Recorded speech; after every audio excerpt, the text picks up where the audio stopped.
I went down the path of kind of a traditional score-based peer review, and we brought it to the conference, and it turns out we were talking in this conference more about the score than we were about the case.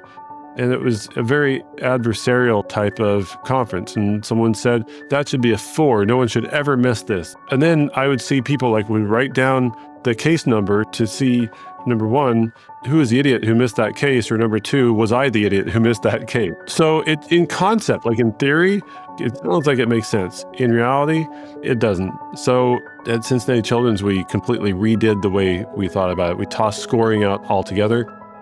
Welcome to Frame by Frame, Rethink Imaging, a podcast by Imalogics. Here, we explore the intricate world of medical imaging, aiming to dissect the field and inspire both professionals and curious minds alike. I'm your host, Chris St. John. Today on Frame by Frame, Rethink Imaging, we are so excited to welcome back to the podcast Dr. David Larson, the Director of AI Development and the Evaluation Lab at Stanford University School of Medicine, where he is monitoring the performance, ensuring the reliability and the effectiveness at AI. He is living at the intersection of AI and quality. So, over his 11 years at Stanford, he's led education, clinical operations, and performance improvement. He really brings a systems thinking approach towards advancing healthcare delivery. Dr. Larson is also a seasoned pediatric radiologist, having served at Cincinnati Children's Hospital and as well at the Utah Radiology Associates. His work in dose optimization, patient safety, and technology has placed him at the forefront of radiology and medical imaging, earning recognition for transforming both education and patient care. Today, we are going to focus on one of his most influential contributions, shaping peer learning as a transformative alternative to traditional peer review. Welcome back to the show, Dr. Larson. Thanks so much, Chris. Great to be back. I feel like we just need to set the stage a little bit, right? So at RSNA in 2017, you had a hot topic discussion where you described peer learning as a fundamentally different paradigm from peer review, anchored in feedback, anchored in learning and improvement rather than just numeric scores. Could you unpack that a little bit for us and lay a little bit of groundwork and just kind of get into what makes this framework more effective than the classic score-based peer review model? Sure, absolutely. Well, and thank you again. It really is a pleasure to be back with you and talking about a topic that I love and has been dear to me for a long time. Well, maybe we'll start with the beginning of what score-based peer review is, the concept behind that. It's admirable in its ambition, right? In its effort to try to improve quality, or at least ensure quality, right? So the concept is for score-based peer review that, you have a random sample of cases of your peers that you take a look at and you assess on, a score of 1 to 4, 1 to 3. And, for those that are, of misses essentially, then, just keep track of those. And then it's not exactly clear what happens after that, but presumably if someone is an outlier, then they are either there's remediation or they would be removed from practice, right? That's kind of the concept behind it, and it's a very kind of quality assurance kind of mindset, right? And it actually has it echoes kind of what many fields actually, when they first focus on quality, they focus on minimizing the errors, right? And looking at kind of the scoring, like you would monitor a machine in a similar way, right? To see how many errors it's producing. And if it's producing too many errors, then, then there's a problem there. The problem is that's not how humans work, especially, professionals, right? Doing work that is very difficult, or at least historically has been very difficult to quantify in that way, but also are people who are dynamic, right? Who constantly learn and who interface with each other and have relationships with each other. And so those same people who are scoring or judging those who are their work are also the same people that they're having a conference with at noon, and they're professional colleagues, right? Right. So that can't be discounted. So I'll tell you a story. The background, when I went to Cincinnati Children's, I was 1 year out of fellowship, and the chair at the time, Lane Donnelly, he gave me 2 assignments. One was to implement a standardized structured reporting program, which nobody ever implemented before. And then the second was peer review. Those are like the two things that no radiologist wants you to touch. Like it's like the worst thing that a junior attending can come in to do is say, let me tell you how your report should look like, and we're going to standardize them all. And also Right. let me tell you about all your mistakes. And so I learned a lot, especially, in fact, I think in many ways being junior was probably an advantage because I couldn't just come in and I didn't want to anyway, come in, hit people over the head. It's not what we want to do. So I went down the path of kind of a traditional score-based peer review, and we brought it to the conference. And it turns out we were talking in this conference more about the score than we were about the case. And it was a very adversarial type of conference. And someone said, that should be a 4. No one should ever miss this. And someone said, I think that's a 2, if not a 1. It's completely understandable. I'm not even sure if it's a real finding. And they would go back and forth. And, and then I would see people would write down the case number to see, number one, who is the idiot who missed that case? Or number 2, was I the idiot who missed that case, right? So in concept, like in theory, it sounds like it makes sense. In reality, it doesn't. So at Cincinnati Children's, we completely redid the way we thought about it. We tossed scoring out altogether. We had a section that we would review the cases together. We would inform everybody of misses. We added great call cases. And we made it a much more dynamic and learning environment. And that's really the concept behind it. So that moves us from a QA mindset that we talked about at the beginning, where the modern quality doesn't think about things in terms of QA. They don't think about finding the bad apples anymore. A sophisticated quality program, is all about kind of embedding continuous improvement in the process, in the system. And professionals, like instinctively, we know this, right? And we're actually really good at this if we're given the right environment to be collegial and supportive and constructive, even difficult conversations, even with misses. And so that's what we really tried to do, is frame that in a way that could give feedback to individuals.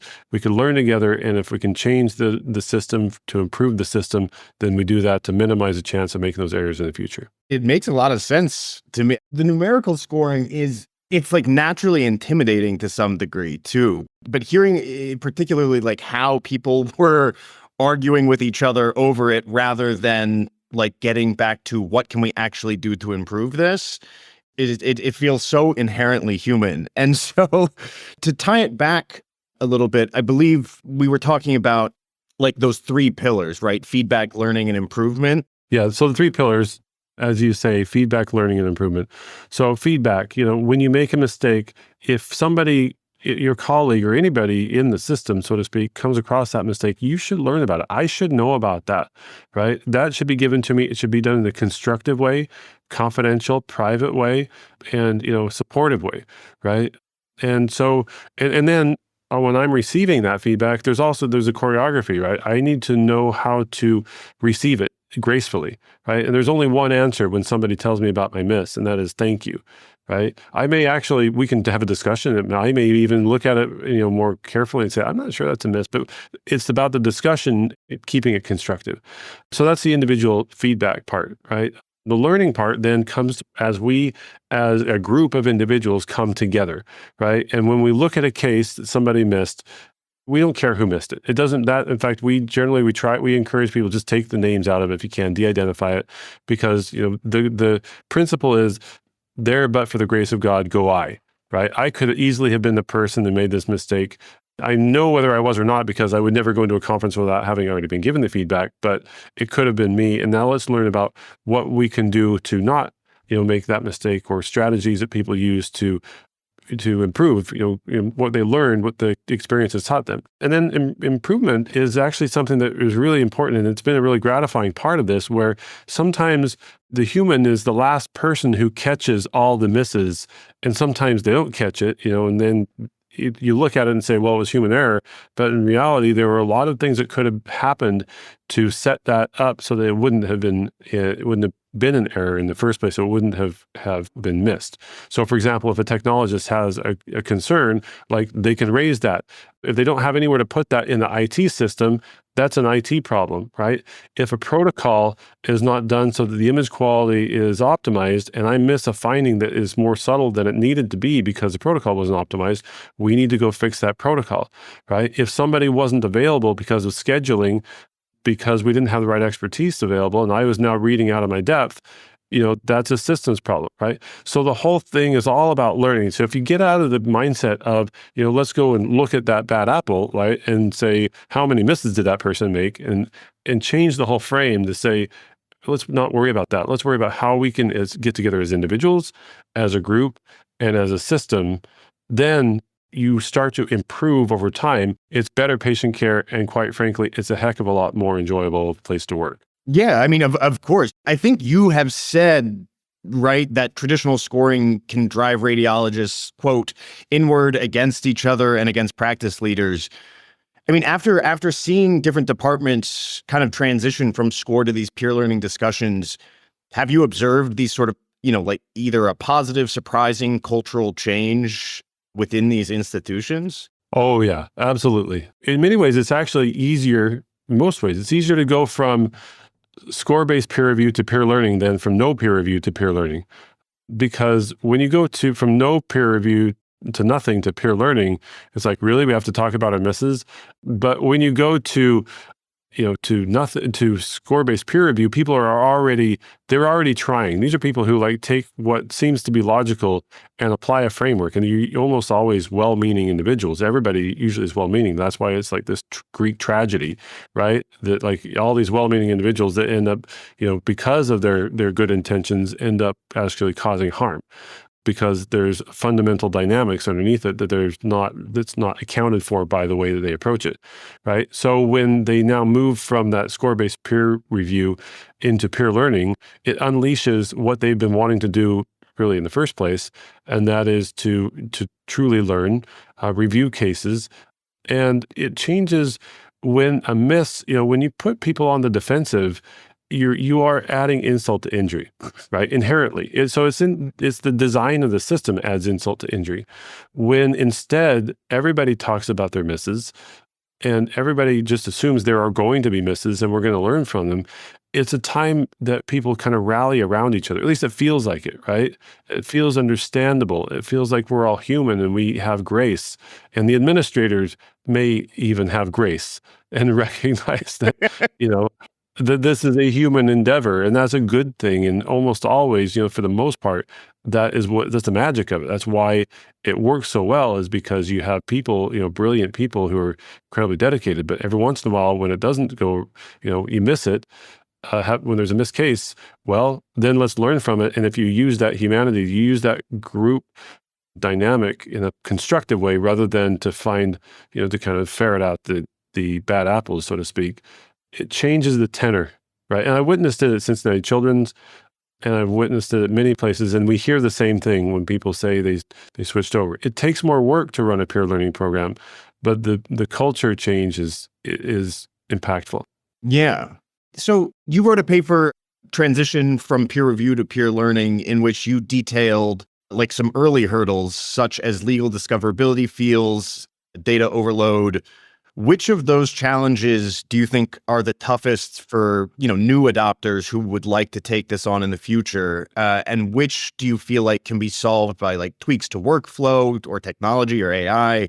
Yeah, great question. So I think there's kind of two steps. One is getting over the hurdle and it's usually local administrators, allowing you to move away from a score-based peer review program into a peer learning program, because it's a different paradigm. And for administrators who are used to looking at numbers, that feels really scary and counterintuitive. And it feels like they're also often kind of used to people trying to game the system.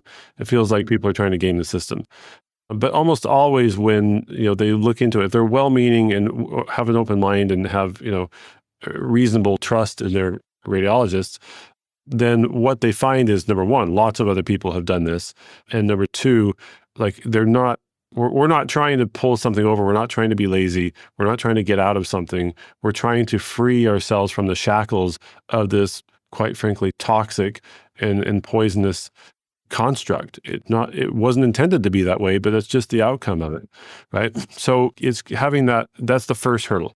And once you get over that, then it does take more work. And that's usually the hardest thing. Is it requires somebody to actually go through the cases that were missed. It requires to look at them, assess them with some consult with people. It requires providing feedback in a confidential and supportive way. That actually takes time to do that, right? It requires preparing the cases for a conference and then having that discussion, everybody coming together and meet together and review. So it's really about the time. And I would say we could use additional tools to help with a lot of kind of the details of gathering that information and keeping it confidential, right? That most tools are not able to do that. And when they do, quite frankly, a lot of the IT developers, they don't understand like some of those nuances. They don't understand like how critical it is to never, ever accidentally reveal the identity of the person who made the miss in a conference, right? So you have to build a tool that will facilitate that. So yeah, those are the main things, but they're totally doable. And if you streamline it, it actually doesn't take a whole lot more time. And it tends to be like some of the most beneficial learning that practices do. You can we've had practices who've got CME credit for it, practices where people come in on their days off to go to this meeting because it's their most valuable meeting of the whole practice or the whole in their department. Do you have any advice for folks who would be looking to streamline like that? There are some IT tools that can help. For one, I'd say mainly if you're looking to streamline or if you're looking to do anything with your peer learning program, there are lots of other people who have figured this out. We have a committee at the ACR. It was founded by Jen Broder, the peer learning committee. Jen Broder started it at she's at Leahy Clinic, and now Rich Sharp, who's done just a tremendous amount of work first when he was in Kaiser in Denver and now leads this nationally as he's transitioned over to Mayo Scottsdale.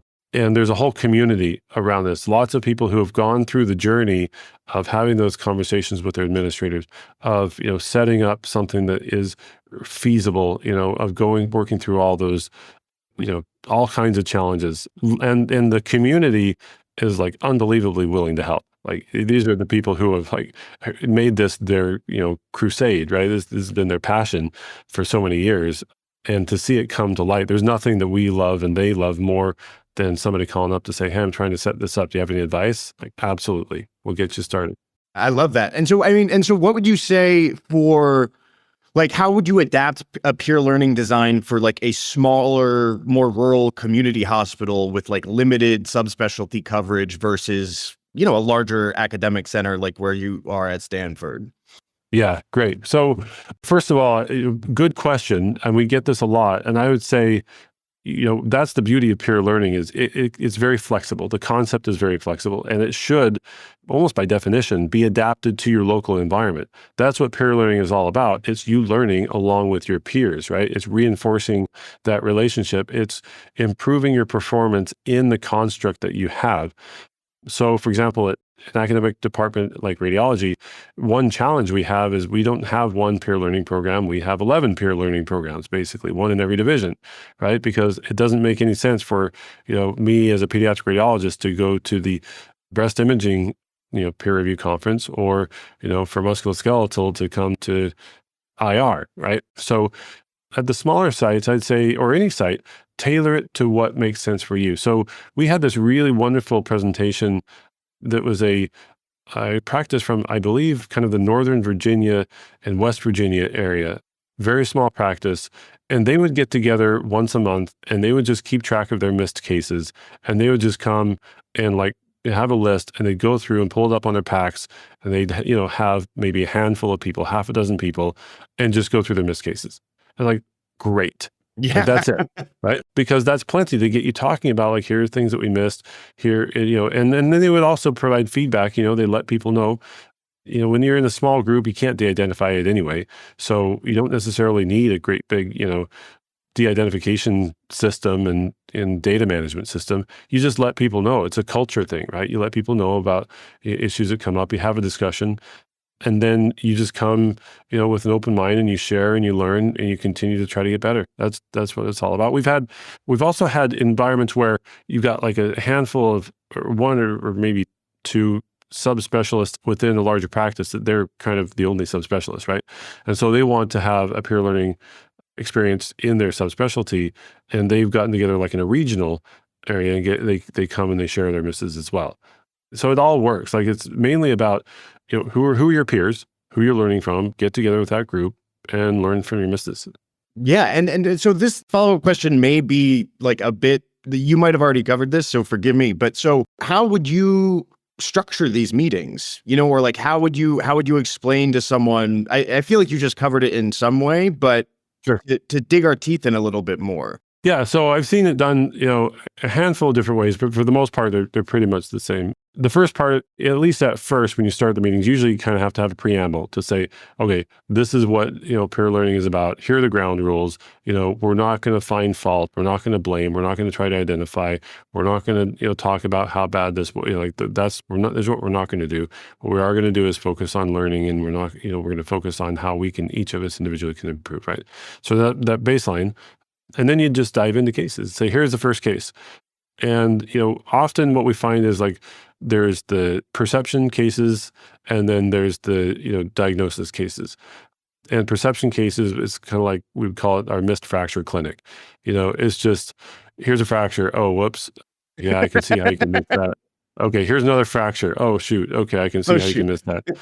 Yeah, and it's actually really helpful. It's kind of like, I likened it to, I don't know if you've ever seen those bumper stickers. It says, start seeing motorcycles, right? Have you ever seen those? Yeah, the concept is, if you just process this, and you see enough of these, right? Just that repetition of, I know it's a lot of the same type of missed cases, but it reinforces that now when I go to the reading room and I see that, distal tibia fracture that's oblique, that's just right overlying the fibula, because you can easily get fooled and think it's the overlying fibula on that lateral view, but it's actually distal tibia fracture.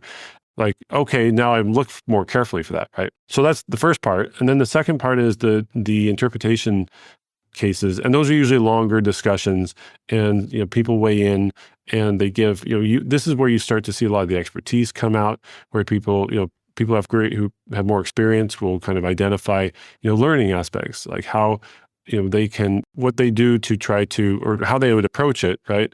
And what they would do to try to have to make sure they come to the right conclusion. Or sometimes it's like, those cases are also the ones that really elicit the kind of process and systems improvement part. It's like, well, a person who read this, it turns out was, there was out of their subspecialty, and, they didn't have extra coverage. Great. That's a good conversation starter for subspecialty, or for the systems issues. So it turns out it ends up being a bit organic. It's structured in that it's all case-based. That's the key. It's got to be case. It's about actual cases. And the fun thing to watch is the great calls, right? Where you put in a case, you don't tell them it was a miss or a great call. You just put it in, and someone says, whoa, this is a tough case. I can totally see how they missed it. And they say, well, actually, they didn't miss it, right? Somebody caught it. It's like, whoa, that's fantastic, because the material is the same, right? Yeah. It's whether you actually caught it or not. If you could have missed it, then it's a great peer learning case, right? Because the only difference between it is the person happened to catch it at that time. Right. Are there any cases or specifics that stand out in your mind where you were like, wow, holy crap? Well, I have to say, maybe I shouldn't, but you don't, no pressure, please. No, there's one radiologist at Cincinnati Children's when we started it, Chris Anton, that would constantly have these amazing calls. Like, he does a lot of pediatric musculoskeletal imaging, and everybody knows that he's brilliant, and he's just very down to earth person, but he's got a great eye. And we would just have these impossible cases, and I'm trying to think, there are a lot of like those subtle musculoskeletal fractures, like it's the tiniest of a hint that you really have to squint and make it big. And you just see them. And it's just so enriching, right? Because, if you think about like all the learning activities you do in radiology, there's nothing more, impactful than something that it could be you, right? It's like this is my practice. This is a case that I just happened to be not the one that clicked on it, but somebody else clicked on it. And if I had clicked on it, I would have gone down the tubes. You got my attention. I may doze off in the lecture, at the CME course, but this one that's like going to be my next case that I'm going to like fail if I don't, pay attention. Like, and it's in a constructive way because it's free. I'm not going to miss it. I can't hurt anybody because it's already done, but now we can learn from it. So it tends to have, like, it was, it ended up being like one of the most, in many places, it often is one of the most popular conferences. The trainees actually really appreciate it too. It's a really great exercise for trainees because number one, they get to see that their attendings aren't perfect without, having to be individually humiliated, right? And number two, they also get to see, holy cow, some of our attendings are amazing, and I need to up my game on both accounts. I need to up my game. Yeah. And so, like, we've talked about how the goal is not to score error, but rather to learn from error. But are there metrics that we feel or that you feel are important, whether or not it's like a KPI or an indicator? Is there anything else that you're trying to track to process that these sessions are driving change, or is it truly just like rooted in conversation? Well, it's a great question, and one we get a lot. We really emphasize that the main measure is participation.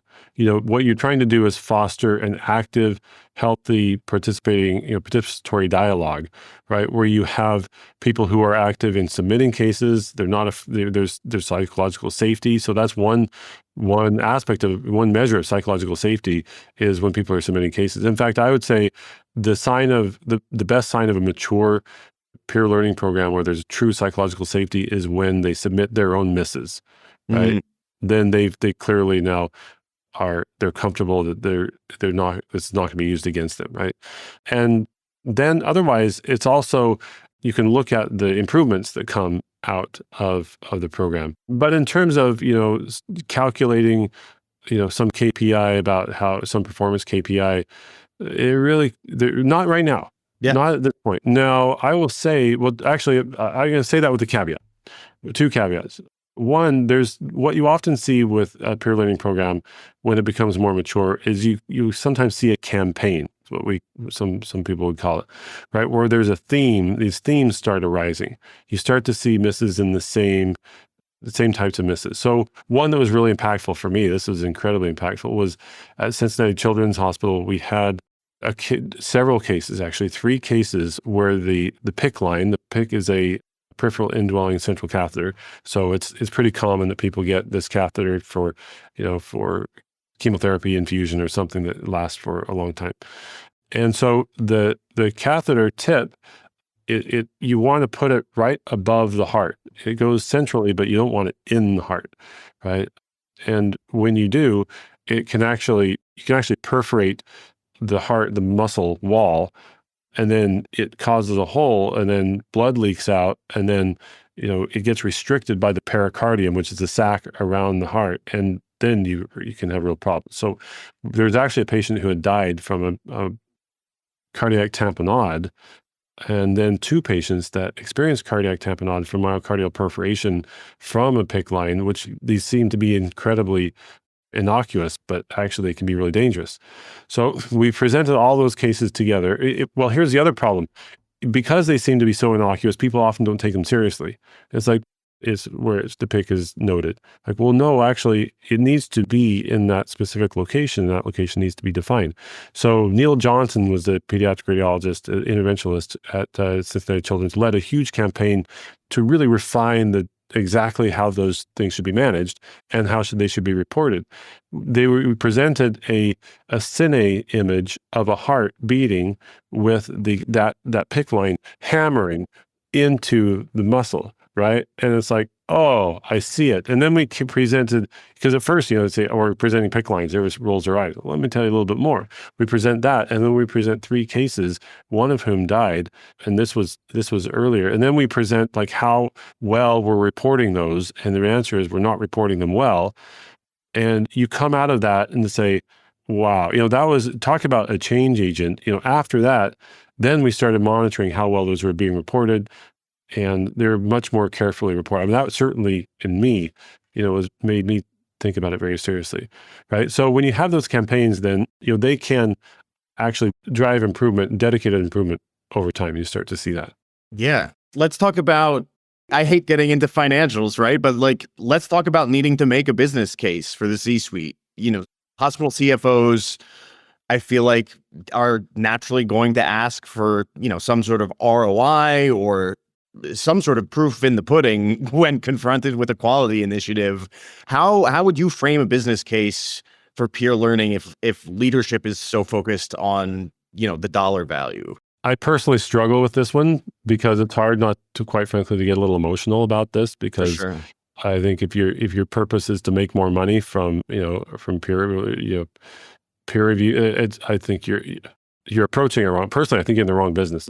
Yeah, valid. I think that we ethically, that is actually the core of what we do, which is continuous improvement of excellence in the care of our. It does have increase. It's continuous improvement. So I would say to any CEO, if you have any care at all about continuous improvement, well, there you go. What often happens is you find that workflows were not managed well. That gives you an opportunity to change a workflow, right?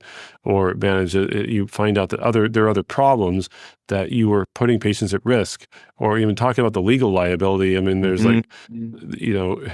all the cases that you can never quantify that you didn't hurt people, you didn't get sued because you're keeping people at the top of their game.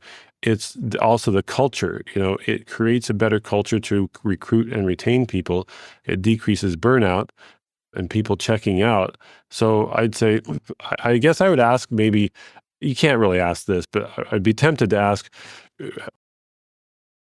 what is the dollar denomination that you put on your culture as a CEO? Yeah. And if your answer is, well, we don't care about it, it's all dollars, and it's like, well, why are you in healthcare? I know that's a bit, you may be a bit cynical, but whatever dollar value you put on culture, use that number and apply that to peer learning.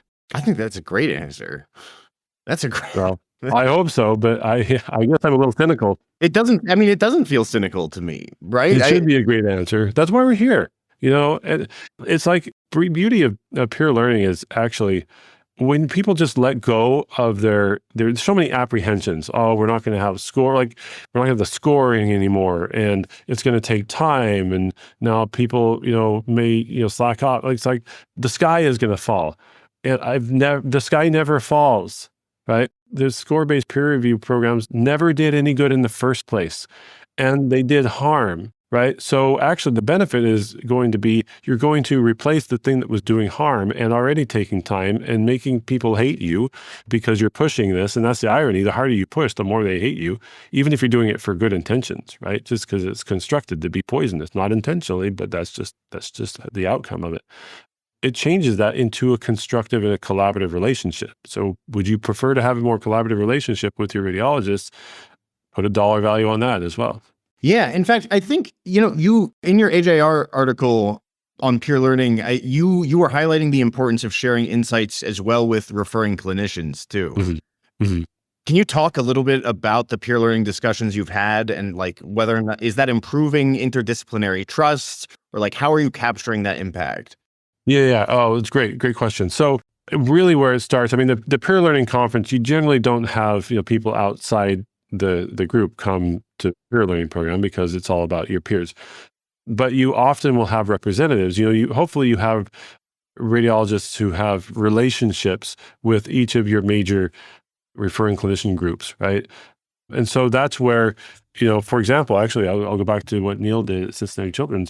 He was working carefully, with the surgeons and with the hospital leadership and nursing administration, for example, in managing PICC line, right? So all that cross-disciplinary effort, and he was going to meetings, and they were coming up with, design of how things should be managed and education components and feedback, like all those things are happening across the whole health system. Well, now when you've got a peer learning program, you've always got a conduit to say, we will come and take the feedback that you just gave us, or take this initiative that you're working on to improve care, and we'll put it into our peer learning program. So you've automatically now, you've opened the door to invite feedback on difficult discussions that otherwise are really hard to have spontaneously or ad hoc, because no one likes to come into the meeting and to say, oh, well, we've got, the orthopedists are now complaining again, right? That ends up being kind of the way it feels. And it's like, no, we've already changed the mindset. When you walk into this room and you are in this meeting, the mindset's already different. The mindset is, we're here to learn what we can do better. Oh, the orthopedists have something that they think we could do better? Great, let's talk about it, right? Oh, yeah, the oncologist would like these measurements because when we don't put these measurements, then it causes problems. And you've illustrated that, what was the outcome of not having that? That makes a lot of sense. Okay, we can work on that, right? So that's where you end up seeing, it ends up feeling organizationally like the Department of Radiology is receptive, because it's designed now to be receptive, because you have a conduit of receptivity, right? Whereas before, maybe we can try to be receptive, but we don't have like a construct to put it in. Yeah. Dr. Larson, with health system consolidation, remote workflows, and AI reshaping radiology, the peer learning landscape is evolving super quick. Yeah. Looking to the future, what is your vision for peer learning 2.0? Do you think we could, start to see a national learning framework? Where do you see things headed? Great. Oh, that's a great question. So I'm really excited. I'm bullish on this. Yeah. If we do it right, it's actually probably you're going to see it go both ways, I think. And it's going to be sad to see the places that don't and have to learn the hard way. But I think there are going to be some places who get this right. So the first question is like a national peer learning program. A lot of people have offered that and thought about that. I thought about that at first, but pretty quickly started to realize, peer learning is mainly about your relationships, right? It's about the content. That's part of it. But it's also that, again, that kind of fear that like, this could be me.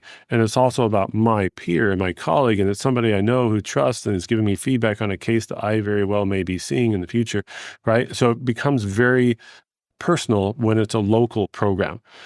And I think for the most part, these programs will stay local. I think a national peer learning program only will emerge to the extent that it is reinforcing a community, because really that's what peer learning is about. It's about community, right? So that's my opinion on that. I think what we're going to see is the integration of AI and peer learning. And I think there's a huge opportunity for that. If programs that have a great peer learning program in place, again, already have that conduit. And now when you can add, quantitative assessment, you can add a lot more cases that are being brought to your attention, the learning can go way up.